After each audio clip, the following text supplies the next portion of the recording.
Hey, babe, and welcome to the Peripatia Podcast, a talk show for women. This is the place to talk about how we're ditching our bad habits, long-held patterns, and limiting beliefs.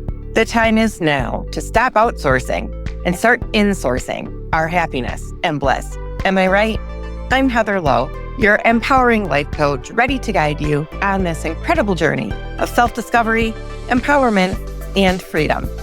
If you're feeling stuck in the cycle and wondering what life could look like if you've liberated yourself, well, I've got something just for you.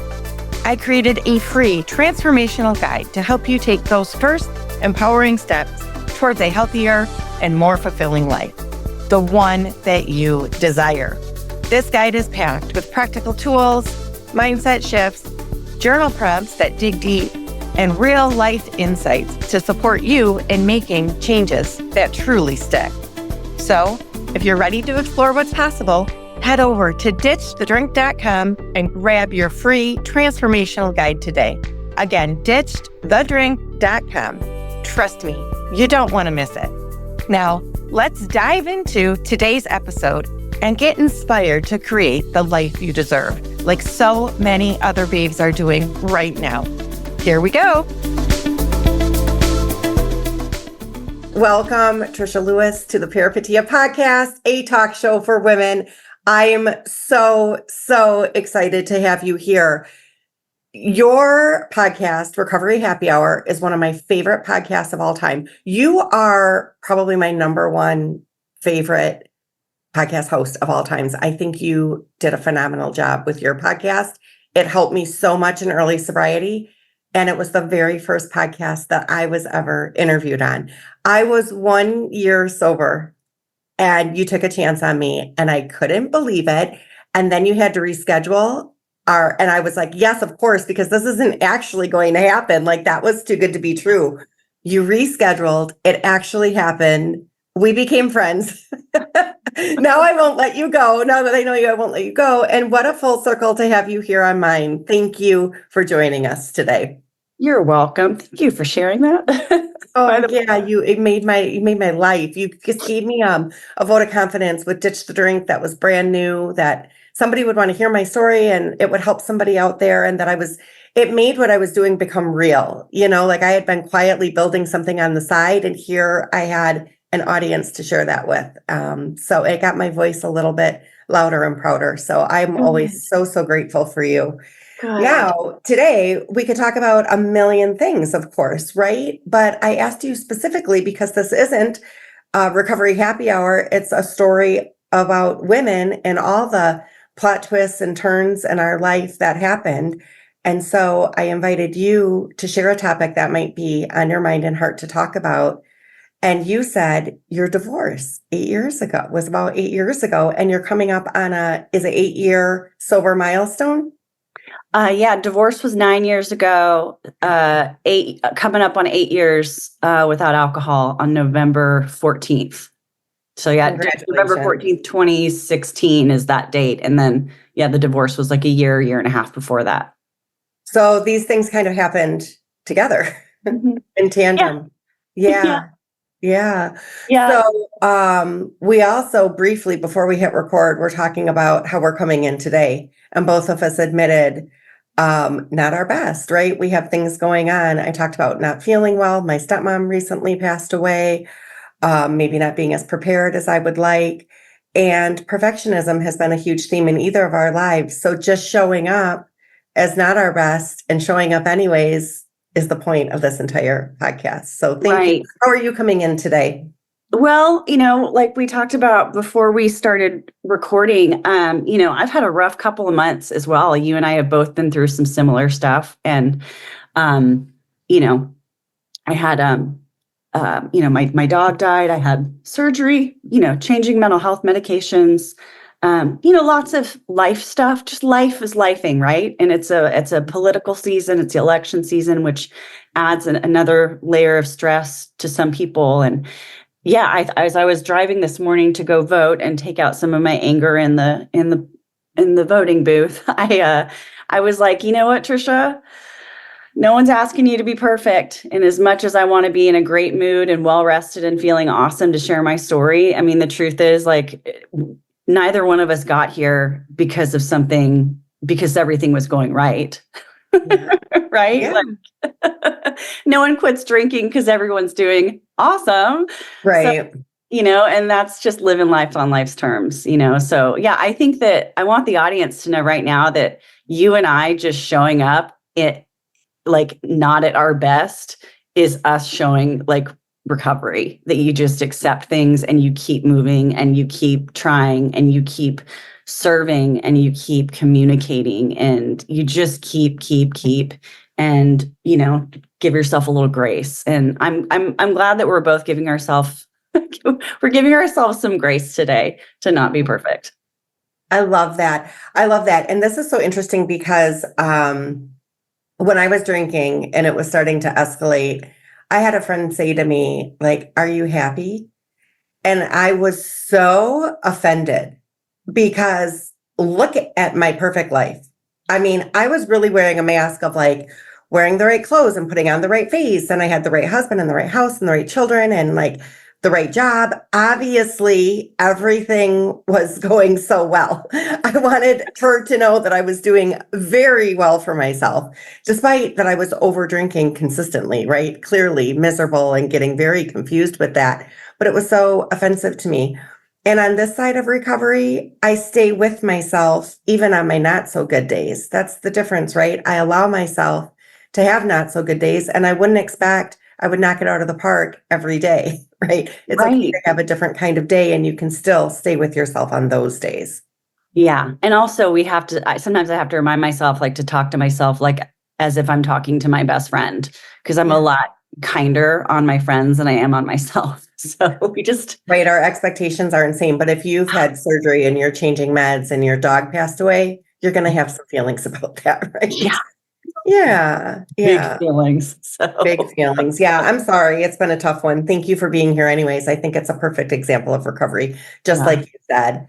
Yeah. Can you share a little bit about your personal relationship and your journey with alcohol and how it affected your relationship, particularly your divorce way back when? Yeah. Yeah. So I should, let's see, how do I start this? It's been a minute since I've really gone back there. So I live in Texas and I'm 43 years old and I quit drinking when I was 35. And a year and a half before I quit drinking, my whole life exploded. And as I look back now,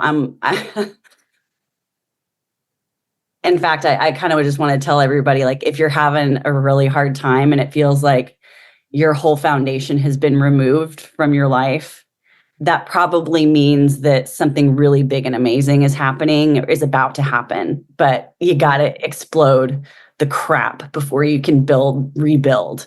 And I know that back then in 2015, it was like everything just imploded in a day. I was happily married. I was 2 years into owning a new business. I was in a new house. And just had like what I thought was a really tight grip on everything. And really that was just me like white knuckling. Not only did I have a tight grip on everything, but like I had white knuckles because I was clinging on to some semblance of control. And I grew up like with really bad anxiety and grew up in a really great family, but alcoholism was sort of a thing in our family as well. So my only frame of reference around alcohol and drinking growing up was that it was bad and that you could be an alcoholic. So I grew up with sort of a very extreme view of alcohol and like nothing good. So when I was 16, a boy broke up with me and I decided that I wanted to change the way I felt. I didn't want to feel that way. I didn't want to feel pain. So I took 3 shots of whiskey on an empty stomach. 16, right? And that's not, if I could go back and redo it, like I would have Zima, like it was the 90s. That's what teenage girls were supposed to do. But like I went hard right away. And that's just kind of how I always drank. And I was very protective of it because I knew this thing was bad. I always wanted to make sure that it didn't look like anything was wrong. I was very obsessed with seeming perfect. Everything's fine. Don't worry about me. Everything's fine. That was just my mantra for everything. And so as I grew into adulthood, I was in the restaurant industry, which is very accommodating to drugs and alcohol. And I wore a badge of honor, like this ability to drink and work at the same time. You work 12 hours and then drink yourself into a blackout because you worked hard and you deserved it. Like this was my weird mentality around drinking always. There's like nothing healthy about the way that I thought about alcohol ever my whole life. As I really go back and retell this story after a really long time, I'm now seeing that there was nothing like healthy about alcohol. There isn't actually, period. But in my mind, there's never anything. Then and now. Right. Yeah. But I thought I was able to use it and control it. And like, well, if I know enough about it, then I can outsmart it. Right. I was just, so I drank to have fun. I drank because I was stressed. I drank because I was sad. I drank because I was happy. I drank for every reason. And that kind of caught up to me in my mid-30s when I woke up one day and found out that my ex-husband had been having several affairs, like living a double life kind of thing. And I had no idea, absolutely no clue. And it was like the ground just disappeared from beneath me. Like nothing was real anymore. It totally uprooted everything. And I went through a very quick divorce and was living alone and realized, and I might be jumping around here, but I realized that my drinking had started to get really unpredictable. So even though I could make it seem like I was fine, I was waking up every morning sick as a dog, but I would still, show up at work at 7 a.m. and work 12 hours. And I'm perky. Everything's fine. Don't worry about me. I'm fine. I'm fine. I'm fine. That was just always my mantra. And what I noticed was that, so I was a blackout drinker, always. And what I noticed was that my blackouts were becoming so unpredictable. Sometimes they would happen after 2 glasses of wine, and sometimes they would happen after a whole day of day drinking. It just got to be scary and unpredictable. And I was living alone for the first time. And I'm very clumsy and I fall a lot already, like when I'm not drinking. And I realized like, yeah, I could die. I was falling down stairs and things. I was like, I could easily fall down a flight of stairs in my apartment complex and die in the middle of the night and nobody would find me. I just had this very real image of what it could be if I kept drinking. And it was scary enough where one day when I didn't, I felt like I had the flu. I couldn't like keep going. It's like every day, just rinse, repeat, wake up sick, work, and then start drinking early and then keep drinking and then go to bed and repeat and do that every single day. And then there was, after a whole weekend of drinking, which would have looked great on Instagram, by the way, it was, a party bus and it was brunch and it was like all these things that looked fabulous. But on the inside, I was miserable. I was just always scared of my drinking at this point. I would get nervous before going to parties because I wasn't excited to go like, blow off some steam. I was scared of like, okay, what's going to happen this time? When I drink, it was just turned into anxiety. It used to relieve my anxiety. And then the alcohol was just causing anxiety. And then I've got everything around me changing and moving, and my whole, like, my person is gone, my house is gone, my friends are gone, like my old life is gone. Like, who the hell am I now? And I had drinking. That was like the thing that had always worked for me.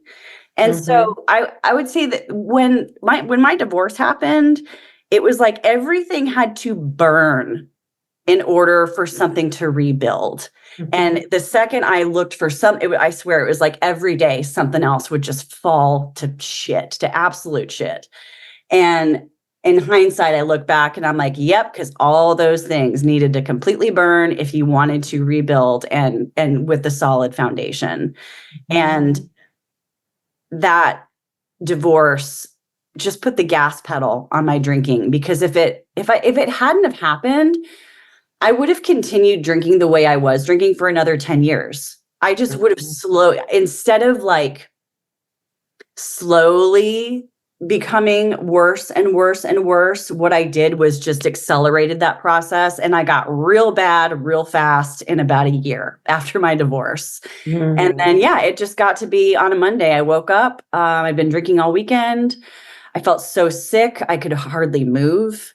And I went another day and I felt like I had the flu. And I was like, oh, I guess I'm getting sick. And then on day 3, it was like, ouch, my kidneys hurt. What's happening?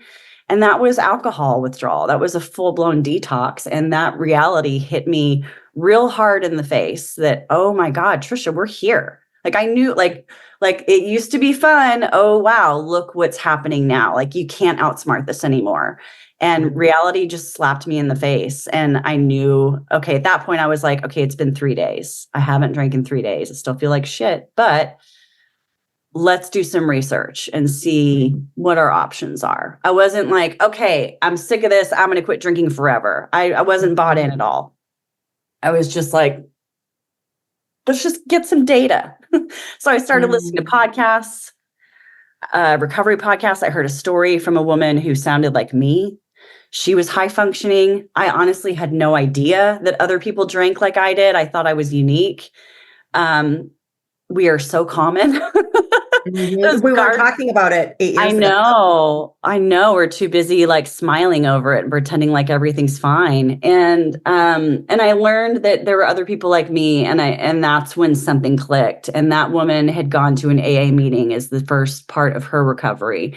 So I was like, okay, I'll try it. And I was open-minded and I just kept trying things. I wasn't fully bought in until I'm not quite sure when. Because I was like, okay, well, that felt good. Let's try this too. Okay, well, that didn't feel good. Let's read this book. Okay, let's go back to therapy. I was just kind of dabbling to see how it felt. But I do know that, and although I'm not an active member of a 12-step program anymore, I do remember going into AA and feeling, I personally found relief when I sat in a circle of people and said, I'm an alcoholic. That gave me some freedom. And I knew where I was starting from.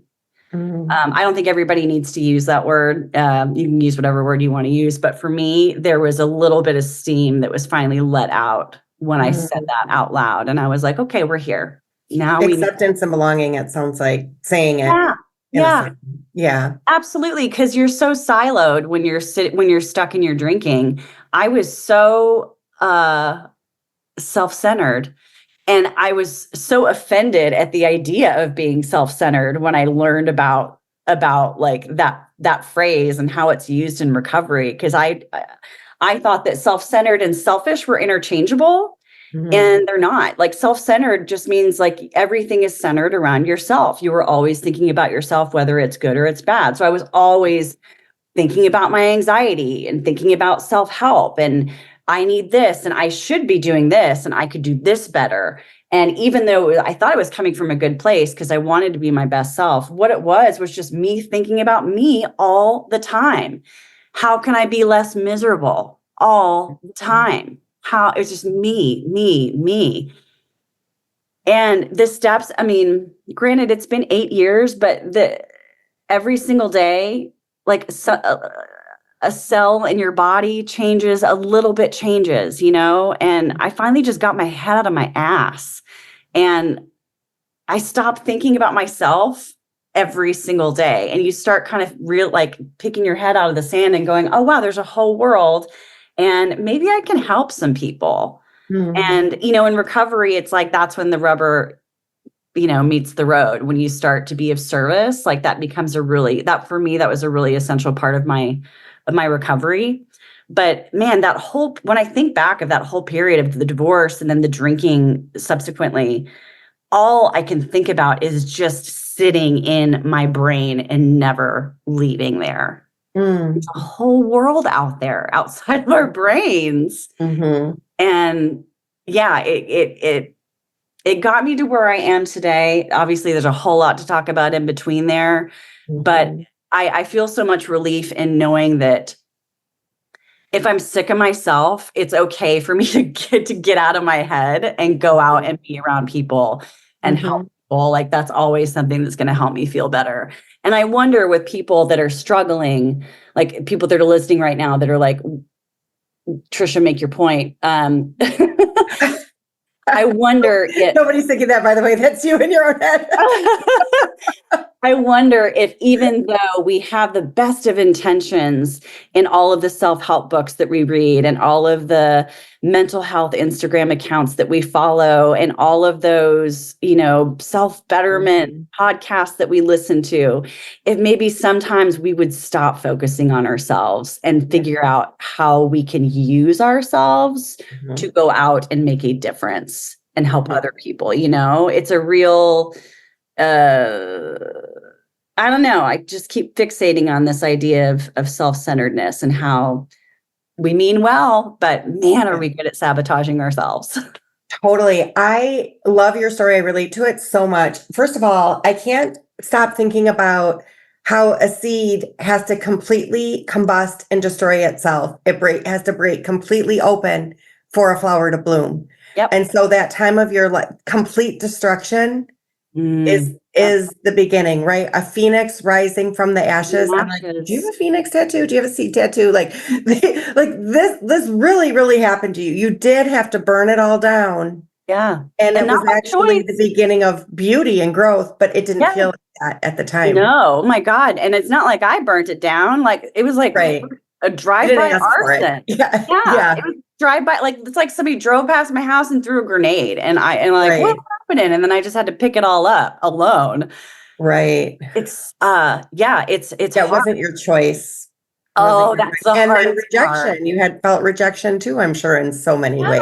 It's for somebody. Oh my God. I'm like, the ultimate and people pleaser, perfectionism. My God. And then it's like, I'm divorced and my husband was having affairs and everybody's they're blaming me now. And Tricia, if you had done this right, then he wouldn't have done, like, you just start going, what did I do wrong? What did I do wrong? What did I do wrong? And then if you're lucky, you realize real quick that you're not the problem. Side note, but yeah, I wanted to ask about that, to give a little credit to Tricia back then, to divorce and walk away and live alone. Like those are really brave choices that you did. Confused and drinking. Did you question that, or you just knew? It's weird because there's this business side of my brain that clocked in right away. It's like, it was a coping mechanism.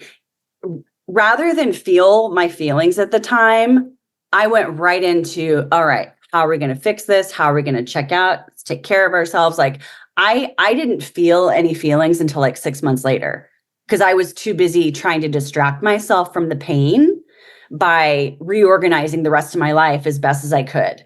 And that was my that and drinking. Those are the only things I knew how to documents do. and split finances and notify people and I basically divorced myself. Yeah, I did all the work. It's like just went into business mode.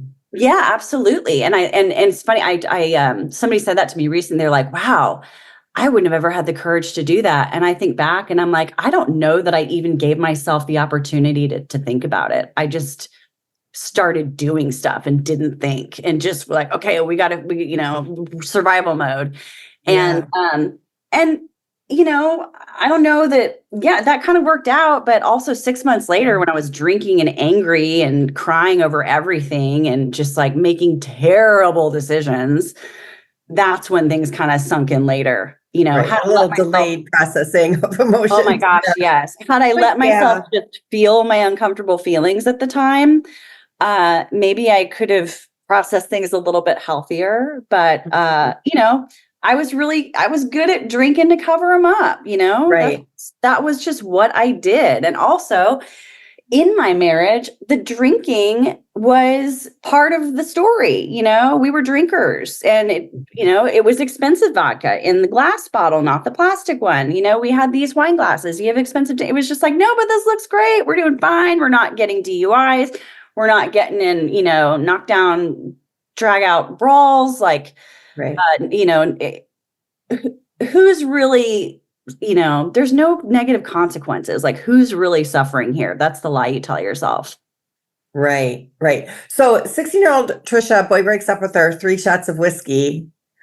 This Tricia, divorce, go into more expensive vodka. It's like the same thing, right? Mm-hmm.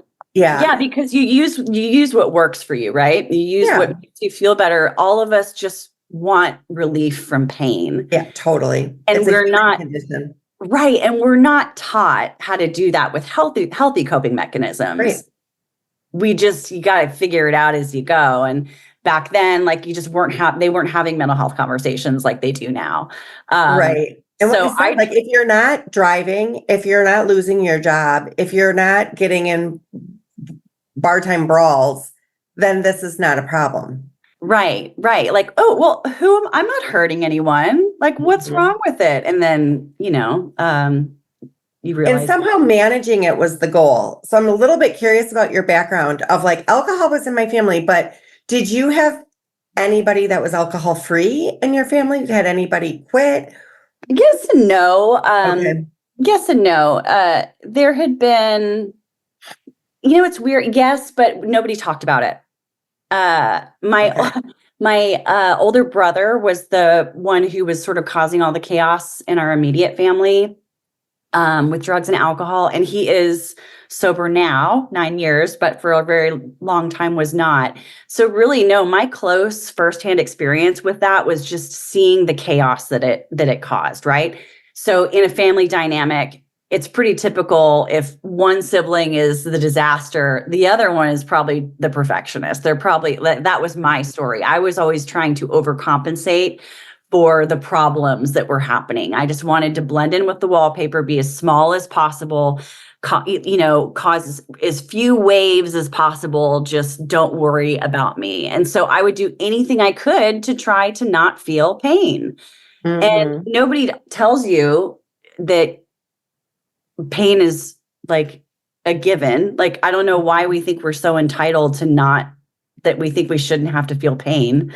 Right. Like, that's life, but nobody teaches you how to deal with that. So you just grab what makes you feel better. So when I look back on that girl, on that 16-year-old, she just was doing the best she could. She didn't know any better. I had no healthy tools. Totally. I just wanted to be the perfect daughter. I just wanted to be the perfect girl, the perfect teenager, perfect student, the perfect employee. If I could just be perfect, then maybe I'd be fine. Maybe everything would fall into line. And eventually it's like that clinging to perfection and control. You just need to feel control over something. It just builds and builds and builds and becomes worse and worse and worse until you figure out you just got to let shit go. That's the thing I said. I was just like, I had such a firm grip on things, like clinging to anything to feel like I had control. And well, you thought you were going to tame the dragon of alcohol. Like, your brother did it bad, but you were going to do it good. right. Yeah. Perfect. Yeah. Like I said, you could outsmart it, right? Yeah. Right. So you'll do it the right way. Because what would be terrible would be not drinking at all. So you're going to drink, but you're not going to drink too much. You're not going to make it a problem. Yeah. Like, look at me though. I'm doing fine. Everything looks fine. And it's part of your job. It feels like part of your job. Yeah. And the truth is, you are checking the boxes. You're going to work. You're getting through your day. That groundhog cycle that you talked about, oh my gosh, I was on that too. Always exhausted, always miserable, recovering from drinking, getting my next drink, looking to get my next, like, that was the top priority and took up all my headspace all the time. Talk about self-centered and selfish, right? Like Right. I didn't have room to think about other things because I was so focused on putting one foot in front of the other, making sure everybody else thought everything looked okay. Yeah. And if I drank, especially the night before, I'm going to wake up extra early and make an even better breakfast and sweep the Oh my floor, gosh. clean up my bottle. 100%. And yeah. 100%. And I would always deny that I was hungover too. I would always, Right. oh, what do you mean? I'm fine. I would deny how drunk I was. I don't know I why. hated those questions. I don't Like, know oh, why. do you had fun last night?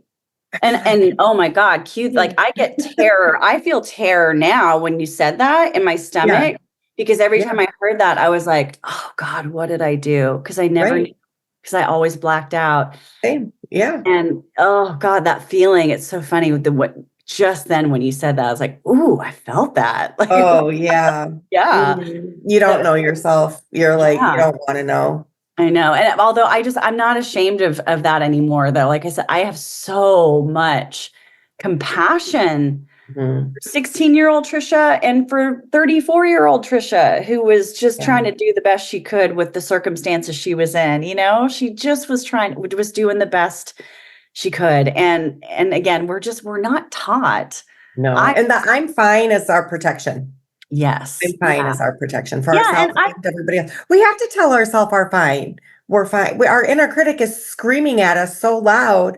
We have to say, I'm fine. You're okay. You're okay. It's fine. You're fine. It's fine. Everything's because that's your survival instinct after a while. It's just like, oh God, you're fine. Just get through the next minute until the next panic attack. You know, it's just, it's over and over and over. And again, this all comes back to like, in all of this, I'm still thinking about myself all the time, obsessing over myself all the time. Do I look fine? Does everything look fine? Like, no one cares. What does everybody else think about? Enough about me. What do you think about me? I know. And like, I don't know who this big, like, this governing body was that I was so afraid of like who they are and what they think of me. Like, I still don't know who those people are. Right. The they.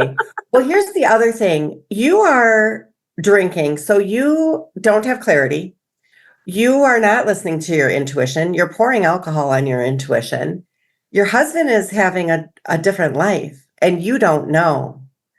But you are not seeking to know. Part of you is probably protection also to not know, because what happens if that's true? Like, then your whole world explodes, right? Yeah. So looking back at that, like he's doing his thing and you're doing your thing. Tell me more. Do you think any of that was protecting yourself without knowing, or an unconscious coping? Yeah. You know, I'm glad you brought that up, because I figured out recently just how disconnected from my own body I was for like most of your life. 35 years. Until yesterday. I hear you. Like when I go back and think about like where I was when I was 18, 19 years old, which is when I was probably the most traumatized and had no clue. I look back and I don't remember being checked into my body whatsoever. I don't think that I could have even told you what a true feeling felt like. Everything was about should. And what do they think about me? What do they think about my body? What do they need from me? Yeah. How should I look? How should I feel? So I wasn't even thinking of, there was nothing intuitive inside of me. And if there was, I probably just squashed it down with more alcohol. And one of the greatest gifts of where I'm at now is at least just knowing my own body and my own feelings and being like everything's plugged in now. I actually can feel my feelings and know that that's a real thing, Tricia. It's okay to feel afraid. It's okay to feel angry. It's okay to feel sad. Like, these are just feelings. They're not forever. But I was so afraid of anything that wasn't what I thought should be, that I just like pushed it all away. I don't think I had any capacity at the time to even feel any suspicion or fear.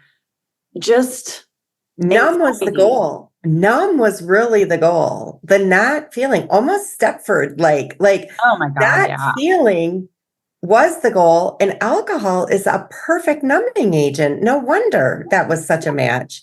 Yeah, no wonder we keep doing the thing that works for us. That's the thing. I wanted to numb. I didn't want to feel, so that's what works. So I kept doing it. Like anybody would do the same thing with a thing that works, right? Right. Until, and the tricky thing with alcohol is that you drink enough of it, you become physically addicted to it, and then, it Oh, ruins it's your so life. annoying. The solution becomes the biggest problem you ever had. Oh, I know. It is the worst, like abusive ex-boyfriend that will not leave you alone. Yeah. Yeah. It's just, yeah, and I'm sorry, I don't know if I answered your question. No, you did that. You didn't have Yeah, capacity to tap into your intuition. You never even considered it. yeah, So, I had a hard yeah, time trusting myself and yeah. what I felt like. And even now I have to really talk myself into accepting my own feelings and opinions because I still have a hard time trusting myself.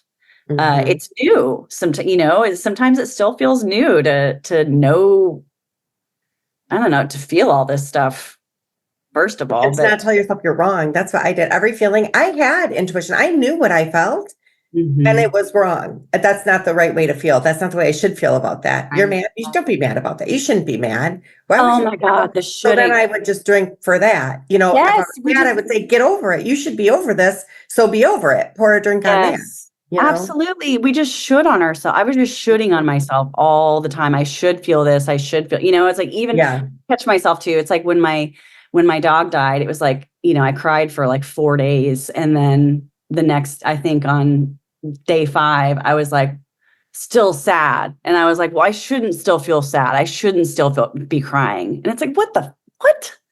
Yeah. You should probably feel sad about that for the rest of your life. Yeah, it's like, where No. did that Yeah. come from? Like, Right. I'm allowed to have feelings. Like, that's And okay. they're not right or wrong. They just are. I tell my clients that all the time. It's the right feeling because you're feeling it. Yeah. And it doesn't So define you. It's not yeah. like, And like, it is temporary, yeah, but like it's just because not I wrong. felt sad does not mean I am a sad person. I Right. just have sad feelings sometimes. Like, I get Right. Sunday, I was so irritated. Everything irritated me. I mean, if somebody breathing would irritate me. And then Mhm. once I realized how irritated I was so irritated about how irritated I was, Yeah. and like, what feelings about feelings? Come on, yeah, they're hard. Yeah, They're a this lot. is so meta. I'm the I person know. noticing that I'm irritated. I'm the irritated person noticing that I'm irritated. I know, but I'm I'm, annoyed at I'm myself having with a feeling how of annoyed irritation. I Yeah. am, and he just keeps spiraling again. It's all Yeah. self-centeredness, right? It's just like, Tell me oh, about that. Tell me about the signs that your drinking is self-centered or problematic. Is it the falling down? Is it the so for me personally, it was life and death. Because I could see myself dying alone in a stairwell. But people would ask me, when I started coming out and telling people that I had quit drinking, people ask a lot, well, how did you know? Well, how much did you drink? And the thing about drinking is you don't have to qualify to quit, if it's Mhm. not about how much you're drinking, it's about how much you're thinking about drinking. It's how much you're planning your drinking. It's you're planning your recovery, like the mental gymnastics. And that's when like something's not right. I don't care if you're drinking 1 glass of wine a night. If you're obsessing over that glass all day, that's the issue. It's not the drinking. It's why are we so set on this one thing to rule our day? And that's kind of the division that has to happen there. You got to separate those two things because you decide when you want to quit. Nobody else. It's like as much as you and I are box checkers, like we want to check all the boxes. Mhm. You can't do that with drinking. Like I don't care if you take that AA test 150 times. Like you could still check all those boxes, but you decide. You are in charge of your own life, and you like if you're exhausted with how you think about drinking, then yeah, maybe then it's time. But it But only gets worse. it only gets worse. And it's just like there's no we all want a formula. We all want to be like, okay, I drink this many drinks and I'm sad this many days a week. And so I should quit drinking. And then when I do this will happen, this will happen. And it's just not like that. And there are so, I was so obsessed with, am I an alcoholic? Am I not? Like as if those are the only two options. Like you're a healthy drinker or you're an alcoholic. Right. And that's not true. There's a whole spectrum of problematic drinking. And again, you decide what's a problem to you. And for me, it was, I had decided that it was enough. On paper, I think anybody seeing how much I drank would have known that I was drinking too much years before. But, we get really good at convincing ourselves that it's fine because, again, like, this is my reward. I work really hard. I deserve this. I've earned this, and it's just the gymnastics are freaking exhausting. Yeah, the headspace it takes up. Saying you don't have to qualify to quit is a really powerful statement. And I really appreciate that because I've been shamed for drinking too much and I've been shamed for drinking not enough. Like shamed for wasn't drunk enough. My story isn't rock bottom enough. It isn't bad enough because I was so high functioning. And that was what made it so confusing for me. Like you said, the divorce really escalated it by being alone and putting a spotlight on it. For me, it was a slow suicide over 30 years, and it only looked troubling at the very end when I was hit with a bunch of deaths, right?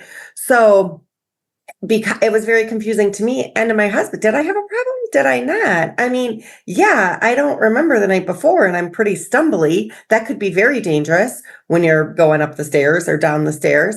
But also I got up and made breakfast and swept the floor before the sun rose. And I said, I say I'm fine. So is it a problem?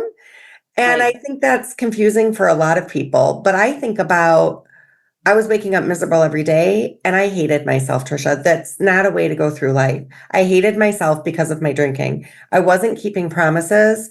I was full of shame. I couldn't look somebody in the eye. I had a secret and I always knew I liked drinking more than most people, that it hit my brain in a way that must have been so much better than everybody else around me that would walk away from a drink because no way did I never wanted the party to end. I never wanted to stop drinking. Could I do it? Did I do it? Yeah, I did. I did sometimes. I could moderate once in a while. Not every night was a disaster.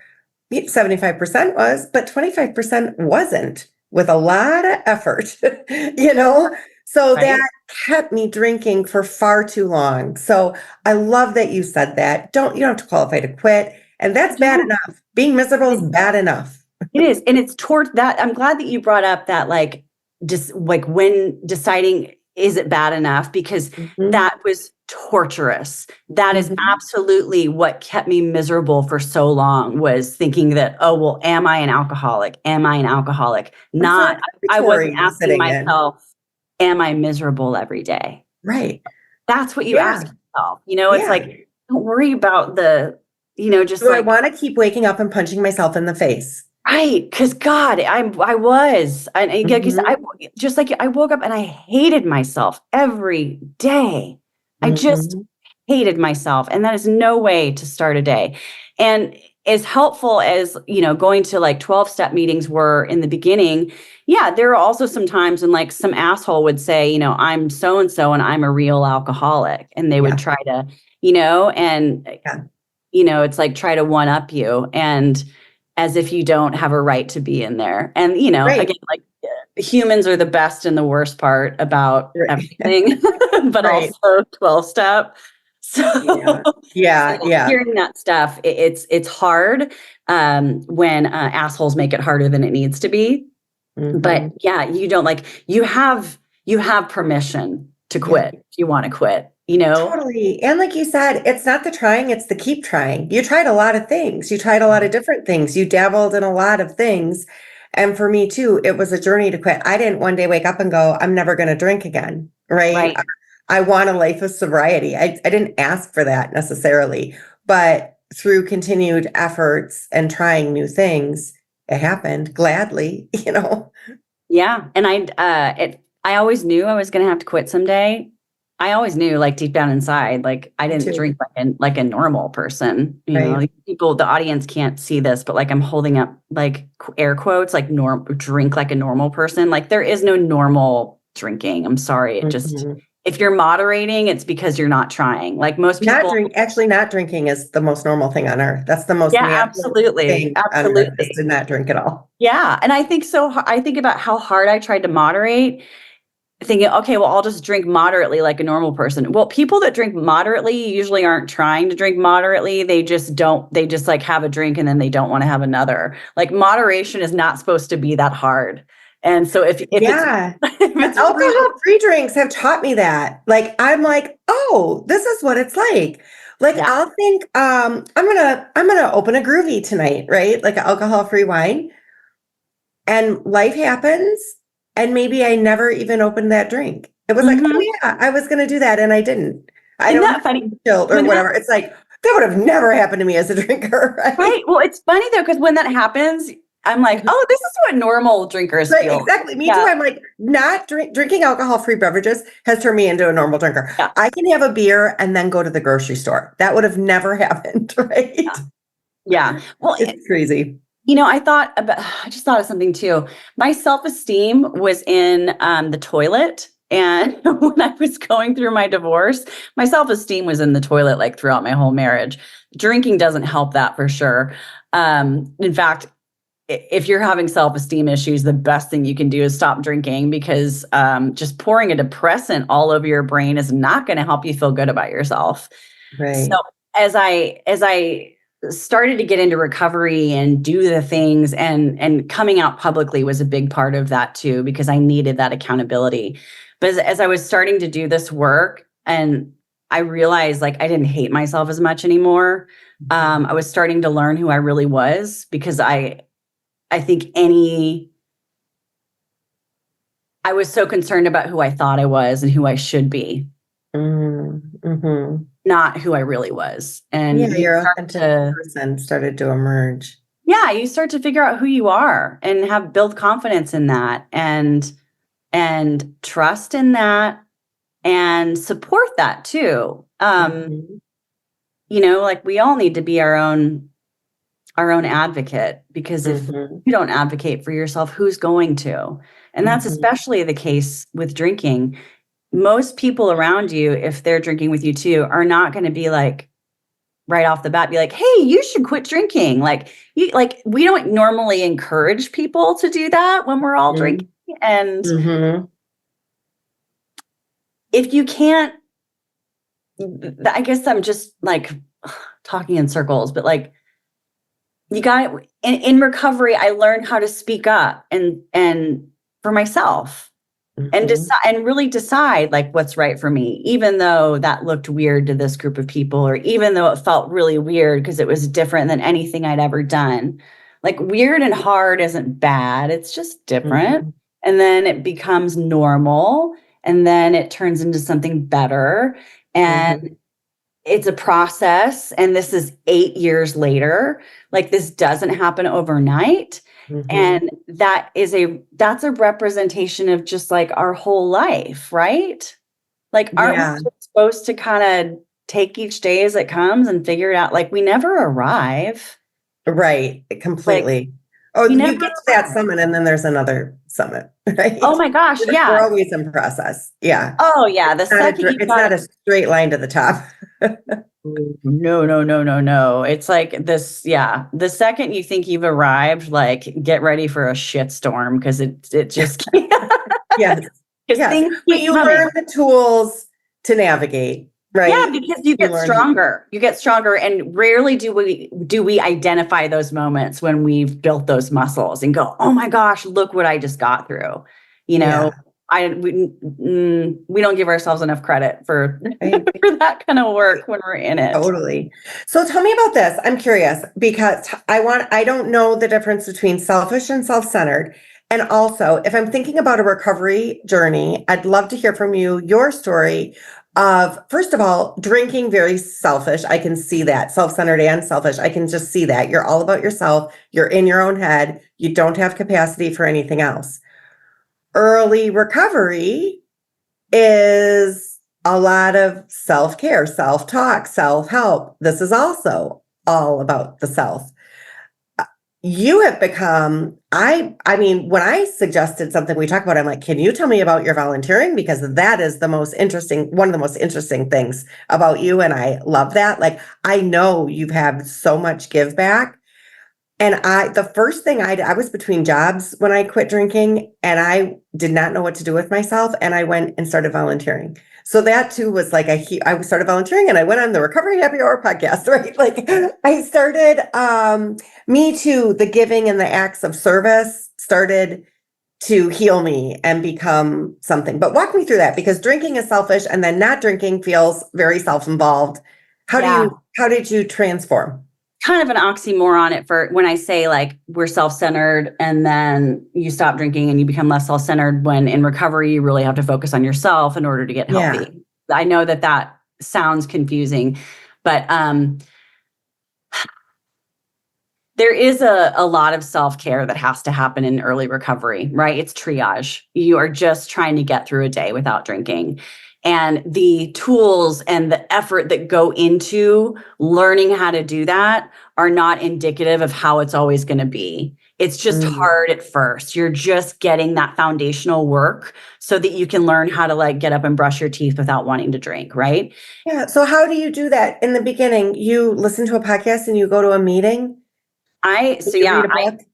did everything. I was like, I pretended like I was at the Cheesecake Factory and I ordered everything on the menu, that giant Sample novel on the platter. menu that they have. I went to an AA meeting and then I was like, that was cool. I think I'll go back. And then I'm going to keep listening to this podcast in the meantime. And okay, I'm going to get back in therapy. And okay, and now I'm going to work the 12 steps. And okay, I'm going to add journaling to this. And then, okay, well, I tried this thing. It didn't feel good, didn't like it.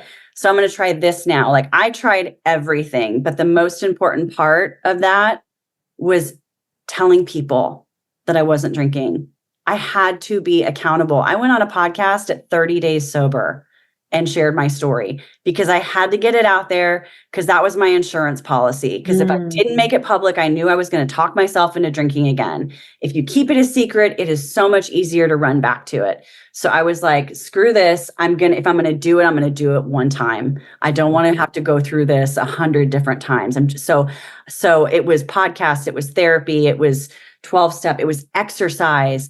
It was, at the time I owned a business, but I had hired a chef to kind of do my job. So I was able to take some time off to focus on myself. That's not typical. I also need to say a disclaimer. I don't have children. So I can't share what it's like to go through recovery and have children. I'm sure it's much, much more difficult, obviously. But You did all the things and you were trying to go a day, a week, 30 days. You were just trying to get further and further away from alcohol. yeah, I don't even know if I even thought about it that holistically. I just knew that I needed to do anything I could to not drink. To not And drink that's all I today knew. and then not Yeah. drink tomorrow and Yeah, tell somebody. Yeah, I just needed to do anything I could to not drink because I knew that drinking made me miserable, and that's all I knew. And I didn't do all these things all the time. That's the other thing is I list off all these things. I wasn't doing all those things every day. As you get stronger, you start building muscles and you can put this thing away and add that thing on. But I was active in it. I was actively doing recovery every day. I had a Facebook accountability group I could go to. It's so important that you have community and other people to talk to about what you're going through. Because anytime we share our struggles with anyone who's been through it, we help each other, but we also we get extra tools and support. And that is so, so critical. But so, yeah, it's kind of a weird oxymoron that you spend all this time working on yourself when you're supposed to be less self-centered, but it's temporary, just like anything, just like a broken leg. You got to heal. You got to be in the cast for a while until you're healed and you can walk again. And then you can go back to regular life. So once I was out of triage and I could kind of figure out how to get through the day and not drink, and it wasn't that traumatic anymore, you can start to add more things to your plate, right? Acts of service. Maybe that's just making coffee at the meeting. Maybe that's putting your neighbor's newspaper on their front porch because they're old. You just start thinking of things that are not for you. They're for somebody else. And eventually, the bonus gift is that makes you feel good. That's a nice little party favor that you get from acts of service. But as I started to do this more and more, like build healthy coping tools, talk to other people and start helping people, I realized that the less I was thinking about my own misery, the happier I was, because I wasn't just sitting in the suck. Like, it's okay to wade in the suck for a minute, but then you can't let it pull you under. And you just day by day, you start learning these things, and you make mistakes, you mess up all the time. And then, so you just try to do better the next day. But I was really open to trying everything I could. And there are 100 times more options available now than there were 8 years ago. Oh my God. It's like, night and Oh, day. I know. It's like, I night know. and When I say day. to people, I have a complimentary call. Call me and tell me your secret that you have an alcohol problem. I'm a stranger. It's confidential. I'm bound by ethics and standards of my coaching degree. You don't have to buy my coaching package. You can just call me and tell me, if you need that, tell somebody. I'm with you. Find somebody to tell. And if you don't have anyone in your real life, find somebody on the internet, find somebody on Instagram. Anybody in recovery is open to receiving that. So they're huge. everywhere. So you got out of your head and you got your head out of your ass, like you said. And I love this because helping others does feel good. Feels You have good. capacity for it, and you do get out of your own head. And even I was saying, I got on a call with a client this week, and she's like, I know you're sick, and I know like your stepmom just died, and we can just make this quick and da da da. And I was like, I have a full day of calls, and I am so excited to get into somebody else's life and out of mine for a minute. I cannot wait to receive these clients. I'm thrilled with the distraction and the diversion from myself. I love to be helpful, of course. I have a social work degree, like it's who I am. This is the best thing that could happen to me. I don't want to stop these calls. I don't want to make these calls short. Like, I'm so happy to have clients to talk to. Like, this is exactly what I want to be doing. There was a very noticeable shift in about month 4 of sobriety for me, when I was just in the morning, just praying, just begging God, please just let me be able to help someone. Just let me be able to help someone with this. Because you start to feel so good and you want to share that with other people, because how hard it is for them and how good it can feel on the other side. And so that's I started to get that urge really, early on. Right. And then, fast forward like 6.5 years later, right?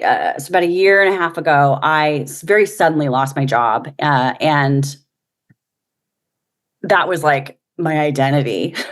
It was just like, I am this thing. And so like, oh, what am I going to do now without this thing? Well, so drinking was your identity plus your job, and then sobriety was your identity plus your job, right? Right. Yes. Right. I'm like, sobriety's not my whole personality. Fall is. I know. I'm one of those. Oh, my whole personality right now isn't this, it's coffee. It's like, oh yeah, coffee is my personality. I get you. But it was your job at the time. And so my husband's like, what do you really want to do? And I was like, honestly, I just want to do art with foster kids. That's just what I really want to do. And I was able to get in with this opportunity with a local foster care organization here in Dallas, but they have many different programs under their umbrella. One of them is a reset program for young girls ages 13 to 17 who are at high risk for human trafficking or have been pulled from a trafficking situation. And I wanted to work with these girls. So I do art with them. And I wanted to work with them because words don't cut it sometimes for expressing your feelings. Sometimes you need other ways to get it out. And so I'm doing art so that I can show them different ways of creative expression so that they can learn how to use their voice in a way that's maybe not sitting down and having a talk with someone, maybe that's just not going to work for them. Up and out of you, all the ways we can get it up and out of you, right? I love that. Thank you for sharing. Well, exactly. We need it. My God, we need it. And in doing this, though, as I'm meeting these girls and learning a little bit about their stories, and not much, like that's between them and their therapists. A lot of people want to know like what it's like, and I'm like, I don't know. I don't ask. They volunteer what they want, but they just act like goofy girls. When we're together, they're just teenagers. But when I go home, I just am in awe of how big their problems are. And that doesn't negate my problems and me being able to feel sad about a problem. But it makes me grateful that I have not been sitting in my problem all day, that I have used my energy helping somebody else, because it helps them, but that also helps me. And honestly, the world needs you. Like when I was drinking, wasn't helping anyone. And there are a lot of problems in the world, and I could have been really useful rather than drinking martinis every single day. And the world is so broken, and we can fix it. We can all help each other. One person can help one person can help one person. And that's where I talk about like this self-centeredness. It was just like everything was just about myself and fixing myself and appearing a certain way. And now it's like, that is in the trash. That doesn't matter. Serving these people, bringing, offering help, listening to someone, looking at a girl in her eyes and saying, yeah, I see you, like that matters. And we can all do something. We can all, like, you don't have to go volunteer with foster kids. Like, nobody expects you to do that on day one of quitting drinking. I mean, that would be crazy. But everybody has the capacity to help, and it makes our world better, but it makes you better. And the more we can, it's like this perfect cycle that balances each other out. When I am focusing on myself, it is to fill my cup so that I can be of service to others. It is not just so that I can meet the bare minimum and get through the day. Like, not that bad. Right. The best thing I can do for those girls is try to be the healthiest version of me. And awake and alive and empowered. And so that is the best offering you have to give. We need more women, especially, that are there like you. That is our offering to the world. That is we all have a story to share. We all have a story to share. Like, even if it's not drinking, if it's something else, we all have a story to share. None of us are unique. And sharing that with somebody else who's in it, man, you can change a life. It's wild. It's wild. But yeah, like, that's the thing. Like, for people that are just struggling and just stuck in it, like, the world needs you because you're capable. Because you can do this. Like, we were meant to do this. We were meant to help and serve. And the relief in that is spectacular. In just knowing that this is possible, that joy is on the other side of this, that all of the work pays off, that my foundation being imploded has been rebuilt. Like, I am remarried to a wonderful husband and who supports me in a way so that I can go and support these girls. I am confident in who I am. I trust my feelings. I back myself when I have an opinion and talk to people. My world is so much better than it was then. And damn it, if I wasn't just so desperate to make it fit into a certain mold. And man, once it exploded and I just let it go and I surrendered and I was like, all right, let's just get real and let's just figure out our life. Once that happened, like, all of the things I wanted came in, they eventually came to happen, Never happens on our own terms ever. So frustrating. But man, is it possible? And we are strong. And I would have never thought that it would. Oh man, I would have never thought that here I would be. Almost, I'm like 3 weeks away from 8 years. Sometimes it feels like 8 minutes. Sometimes it feels like 800 years. But I never thought that it could be like this. And it's possible. Man, people are capable. They're so capable. You are such a beautiful example of that, Tricia. Thank you so much. This is so powerful. I love it. I love how you've turned your life around. Didn't ask for the explosion, but it was there. You've taken it, you've done it. It's expanded your life and your world in ways you didn't know possible. Your offerings, Recovery Happy Hour, was my staple. It was my thing that I was listening to. I think it was dropped on Tuesdays, if I remember correctly. Yes. Well, and I want to say this too, and I want to make sure that people hear this. So don't edit this out. I remember your interview so clearly because I saw like I see like the energy in me. I see that energy in you, like that. We both just have a lot of energy, right? We are excited, bubbly, like people that just want to share. And I saw that in you, and that lifts me up. It's contagious and it's wonderful. And I've never forgotten it. Like you have a very strong, special, like unique, bubbly energy. So everything that you're saying, like to me, like, let me say that back to you because I see it in you and I see what you're doing and you make me happy. Like when I see you, you're smiling, like you bring me good energy when I need it too. So thank you for doing what you're doing. Oh my gosh, I love you. I love it that you say, don't edit this out. You know me so well. Yeah, it's the namaste, like the beauty, the light, the aliveness, the enthusiasm in me recognizes that in you and then in all of us. And we have so much to give. And I'm so glad we met on this side of sobriety, Tricia. I can't imagine how we would have pulled each other down. Oh my God. In the before pictures, because if we're so similar, right? We would have looked great on Instagram, but you wouldn't have been able to hear a word I was saying because and you have a spouse and you're a different wife. And I think too, like there's the giving, the acts of service, volunteering, charitable acts, things like that.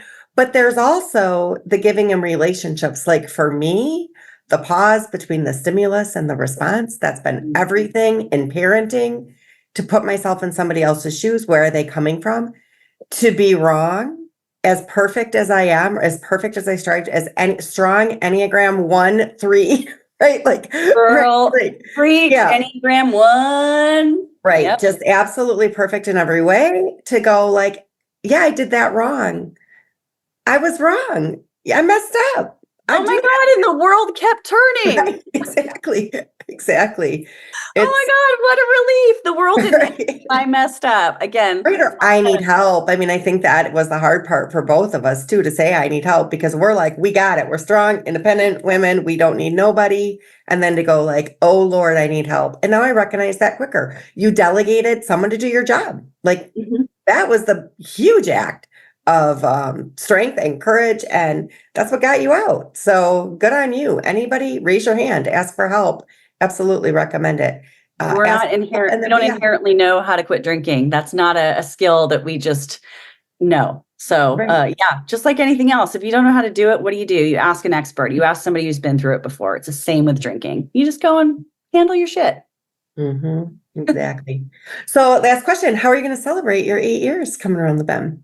I don't know. And I don't know if I even will. I don't know if I even did last year. I think the lovely part about getting to this place is that it becomes so normal that it's just not that big of a deal anymore to celebrate it. And I'm relieved to be here. I don't see it as like a sad thing or like, I don't celebrate it anymore. I just don't feel like it because like every day is pretty great. I can't say that I don't know. I might change my mind, but as of right now, I think I'm just going to wake up and not drink that day. Amazing. And it's just interwoven into your tapestry, right? It's just who you are. It's not even something you're working on. I mean, I'm sure you stay plugged in all the ways, but it's who you are.